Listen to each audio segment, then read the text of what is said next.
जय श्री कृष्ण, जय श्री राम। राजा को सुमंत पूरी तरह से पुत्रेष्टि यज्ञ के बारे में सचेत करते हुए कहते हैं, और सनत कुमार ने ऋषि मुनियों के सामने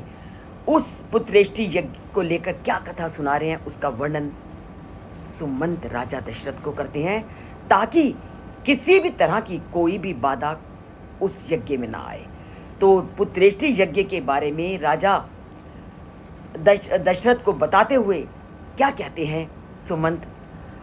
उसका वर्णन वो आज के श्लोक में करते हैं। अनावृष्टि सुघोरा सर्वलोक अभय वहा, अनावृष्ट्याम तु वृतायाम राजा दुखम अन्विता। अब क्या था कि इसी बीच में वो राजा रोमपाद की कथा को सुनाते हैं कि वो कहते हैं कि एक राजा होंगे रोमपाद। रोमपाद बहुत अच्छी तरह से राज्य व्यवस्था को चला रहे हैं, पूरी तरह से वो प्रजा का ध्यान रखते हैं, परंतु सब प्रकार की परिस्थितियों को देखते हुए भी एक बार उनके राज्य में क्या होगा, वर्षा नहीं होगी, और वर्षा ना होने के कारण उस राज्य में भीषण अकाल पड़ जाएगा। उससे पूरी प्रजा थी वो भयभीत हो जाएगी, कष्ट का अनुभव करेगी,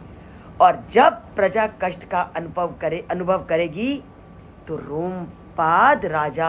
अपनी प्रजा की इस दयनीय स्थिति को देखकर बहुत दुखी होंगे। तो उस समय राजा रोमपाद क्या करेंगे, अपनी प्रजा को पूरी तरह से फिर सुख समृद्धि प्रदान करने के लिए क्या करेंगे, कैसे यज्ञ करेंगे, और उनकी इस प्रजा को इसका अभाव क्यों हुआ इसका वो वर्णन करते हैं कि उन्होंने भी जब राज्य कर रहे थे, यज्ञ कर रहे थे, तो एक बार उनसे कुछ यज्ञ में त्रुटि हो गई थी। यज्ञ के नियमों के पालन के उल्लंघन में कमी हो जाने के कारण राजा रोमपाद की प्रजा को इस कठिन परिस्थिति का सामना करना पड़ा। और वो कठिन परिस्थिति क्या थी, राज्य में वर्षा का ना होना। सब प्रकार से रोमपाद अपनी प्रजा का ध्यान रख रहे थे, पर जब उन्होंने यज्ञ विधान इत्यादि किए तो एक बार उनसे कोई कमी हो गई, और उस कमी के कारण उनके राज्य में एक बार सूखा पड़ गया, और सूखे के कारण जो उनकी प्रजा थी वो त्राही करने लग पड़ी। तो यज्ञ में किसी भी प्रकार की त्रुटि नहीं होनी चाहिए, ये सनत कुमार ने अपने ऋषियों को बताया, और उन ऋषियों को जब ये कथा बता रहे थे तो उस कथा में उन्होंने रोमपाद राजा का वर्णन किया कि रोमपाद राजा बहुत अच्छे थे, पर यज्ञ के नियमों में अगर कभी कोई कमी हो जाए तो किसी भी प्रकार की अनिष्ट की संभावना हो सकती है। इसी बात को सुमंत भी राजा दशरथ को बताना चाह रहे थे कि हम जो इतना बड़ा अनुष्ठान करने जा रहे हैं, इसमें कभी भी कोई भी अनिष्ट नहीं होना चाहिए, नहीं तो किसी भी प्रकार की कठिन परिस्थिति का या मुसीबत का सामना करना पड़ सकता है।